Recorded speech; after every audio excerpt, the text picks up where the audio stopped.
कौमी आवाज़ के नाजरीन खुशामदीद। ईरान सऊदी अरब के लिए फैसला कुन घड़ी आन पहुंची। जो बाइडन के जारहाना फैसलों ने अरब ममालिक और मशरिक वुस्ता का अमन दांव पर लगा दिया। ट्रंप को बुरा भला कहने वाले आज उसे याद ज़रूर करेंगे, क्योंकि बहुत जल्द मशरिक वुस्ता में बड़े धमाके होने जा रहे हैं। दोस्तों, आज की वीडियो में हम आपको बताएंगे कि जो बाइडन और जो बाइडन इंतज़ामिया ने अपने मंशूर से हटकर ईरान सऊदी अरब के खिलाफ अहम फैसले सुना दिए हैं। कैसे जो बाइडन ने यकदम यू टर्न लिया है, आइए वीडियो के इंतहाई अहम मालूमात की तरफ चलते हैं। दोस्तों, यहाँ एक बात वाज़िया करता चलूँ, हमारी वीडियोस में जो भी तज्ज़िये, तबसरे और ख़बरें शामिल होती हैं वो हमने मुख्तलिफ इंटरनेशनल अखबारात, कॉलम्स और अपने सीनियर कॉरेस्पॉन्डेंट से हासिल की होती हैं, जिनकी बेस पर ही हम अपनी वीडियोस में आपके साथ मालूमात शेयर करते हैं। दोस्तों, वीडियो में आगे बढ़ने से कबल अगर आपने कौमी आवाज़ को अभी तक सब्सक्राइब नहीं किया तो इसे सब्सक्राइब और बेल आइकॉन पर क्लिक ज़रूर करें,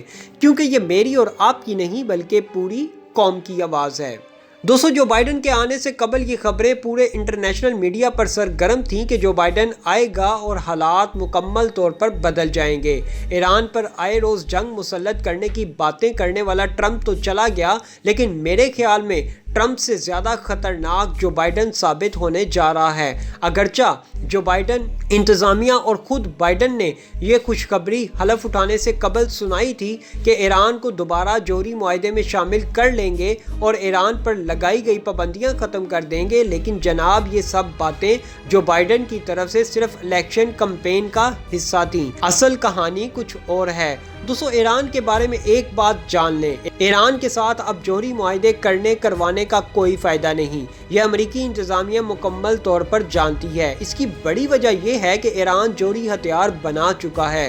बस अब धमाका करके उसने ऐलान करना है कि ये लो, हम भी जोहरी ताकत बन चुके हैं। अब यहाँ जो बाइडन की असल गेम सिर्फ और सिर्फ ये है कि वो ईरान पर ये दबाव डालने जा रहा है कि तुम जोहरी धमाके नहीं करोगे, और अगर तुमने ऐसा किया तो अमेरिका को अपनी ताकतवर फोर्सेस पर पूरा भरोसा है। हमारे जोहरी बहरी बेड़े खलीज फार्स में ईरान के बिल्कुल पास खड़े हैं, जो किसी भी वक्त हमारे एक इशारे पर ईरान को निस्तो नाबूद कर देंगे और मलबे का ढेर बना देंगे, जैसे हमने इराक के साथ किया था। डोनाल्ड ट्रंप की मशरिक वुस्ता से मुतल्लिक वक्ती पॉलिसियों के बरक्स जो बाइडन रवायती अमरीकी पॉलिसियों को अपनाते हुए इलाकाई जियोपॉलिटिकल नक्शे को नए सिरे से तरतीब देने की कोशिशें करेंगे। सऊदी अरब इस इम्कान से परेशान दिखाई देता है। यहाँ ईरान अमरीका जंग का एक और पहलू भी ज़ेरे गौर है। अगर जो बाइडन के साथ ईरान अपने ताल्लुकात कायम कर लेता है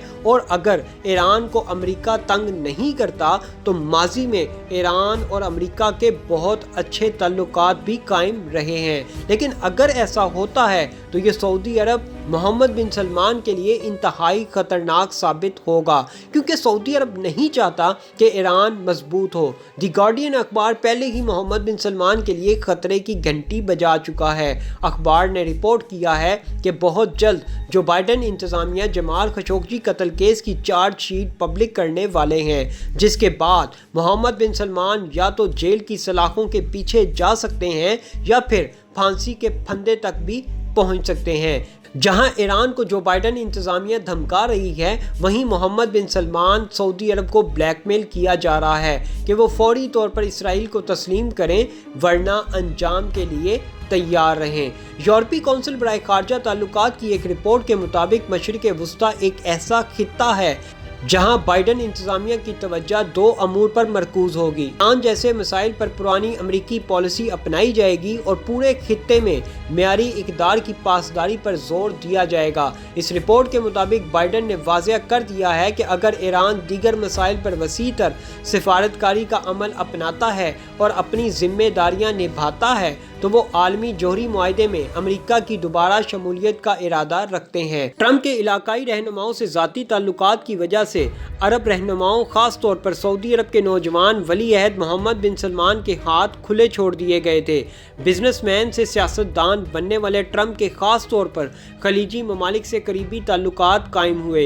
ये रवाबित साबिक अमरीकी सदर बाराक ओबामा की पॉलिसियों से बिल्कुल मुताबिकत نہیں رکھتے تھے، جنہوں نے ایران کے ساتھ جوہری معاہدہ کیا اور جسے ایران کے سعودی عرب جیسے روایتی حریف ملک نے ناپسند کیا تھا۔ ابھی چند روز پہلے ہی امریکہ نے متحدہ عرب امارات کو اسرائیل کے ساتھ سفارتی تعلقات قائم کرنے کے صلے میں $10 بلین کے عوض F-35 جنگی طیارے فروخت کیے۔ علاقائی سطح پر یہ ایک گیم چینجر فیصلہ تھا، کیونکہ ٹرمپ انتظامیہ کا جھکاؤ سعودی عرب متحدہ عرب امارات کی طرف زیادہ دکھائی دیتا تھا۔ دفاعی مبصرین کا کہنا ہے اب سعودی عرب محمد بن سلمان پریشان دکھائی دیتے ہیں۔ بائیڈن انتظامیہ ان کے بنیادی مفادات کو تحفظ فراہم نہیں کرے گی۔ ہو سکتا ہے ایران جو بائیڈن سے ہاتھ ملا لے اور بائیڈن ایران کے خلاف پابندیاں نرم کر دے، دوبارہ معاہدے میں شامل ہو جائیں اور ہتھیاروں کی فروخت کو محدود بنا دیں گے۔ ڈونلڈ ٹرمپ کی وجہ سے وائٹ ہاؤس نے کانگریس میں وہ قراردادیں بھی نہیں جانے دی تھیں جو یمنی جنگ میں متنازع سعودی کردار اور سعودی صحافی جمال خاشقجی کے ترکی میں قتل سے متعلق تھیں۔ محمد بن سلمان واشنگٹن میں خود کو اب تنہا محسوس کر رہے ہیں۔ بائیڈن لیبیا میں جنگ کے خاتمے سے لے کر ترکی کے عراق میں کردار کے حوالے سے ان تمام مسائل پر توجہ دیں گے جن کے بارے میں الزام ہے کہ ٹرمپ انتظامیہ نے انہیں یا تو نظر انداز کیا یا پھر ان معاملات میں بد انتظامی دکھائی۔ جو بائیڈن کئی عرب ممالک کے اسرائیل کے ساتھ تعلقات قائم کرنے کے فیصلے کی دل سے تائید کرتے ہیں اور اس کے حق میں بھی ہیں، اس کے امکانات بھی کم ہیں کہ اب وہ یروشلم میں نئے امریکی سفارتخانے کو بند کریں گے۔ BBC کی ایک رپورٹ کے مطابق ایران اور امریکہ کے درمیان تعلقات میں بہتری آ سکتی ہے، لیکن صدر بائیڈن کے دور میں کشیدگی میں کمی آنے کے امکانات بہت کم ہیں۔ بین الاقوامی معاملات میں امریکہ کے اتحادیوں کی یہ جاننے کی خواہش ہے کہ صدر بائیڈن ایران کے موضوع پر کیا حکمت عملی اختیار کرتے ہیں۔ ایران اس وقت یورینیم کی افزودگی میں تیزی سے اضافہ کر رہا ہے۔ ایران کو توقع نہیں کہ صدر بائیڈن کے دور میں ایران اور امریکہ کے درمیان تعلقات میں جو کشیدگی ہے وہ ختم ہو جائے گی۔ البتہ ایران یہ ضرور چاہتا ہے کہ اس پر عائد امریکی پابندیاں ہٹا لی جائیں۔ ایران کے رہبر اعلیٰ آیت اللہ علی خامنائی، جن کے پاس ایران کے اہم فیصلے کرنے کا حتمی اختیار ہے، انہوں نے اپنی حکومت کو ہدایت کی ہے کہ وہ ایران پر عائد پابندیوں کو ہٹوانے کی کوشش کریں، تاہم ترجیح یہ ہونی چاہیے کہ ان پابندیوں کے منفی اثرات غیر مؤثر ہو جائیں۔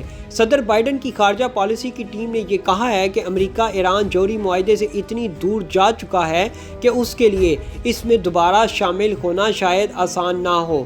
دوستو، یہ ہے وہ یو ٹرن جو بائیڈن انتظامیہ لے رہی ہے، اور اب ایران کو جوہری دھماکوں سے روکنے کے لیے بائیڈن انتظامیہ کے پاس ایک ہی حل ہے کہ وہ ایران پر حلہ بول دیں، ایران کو امریکی طاقت سے روکیں۔ دوسری طرف ایران کی مسلح افواج سے لے کر حکومت کے اعلیٰ عہدیداروں تک سبھی اس بات کو بار بار کہہ چکے ہیں کہ ایران کا قابل رشک میزائل پروگرام پر کسی قسم کا سمجھوتا نہیں ہو سکتا۔ آخرکار جو بات ایران کے لیے سب سے زیادہ اہم ہے وہ اسلامی جمہوریہ کو بچانا ہے، اور اگر وہ یہ سوچیں کہ ان اہم معاملات پر مذاکرات سود مند ہیں تو وہ اس کے لیے تیار ہو بھی جائیں گے۔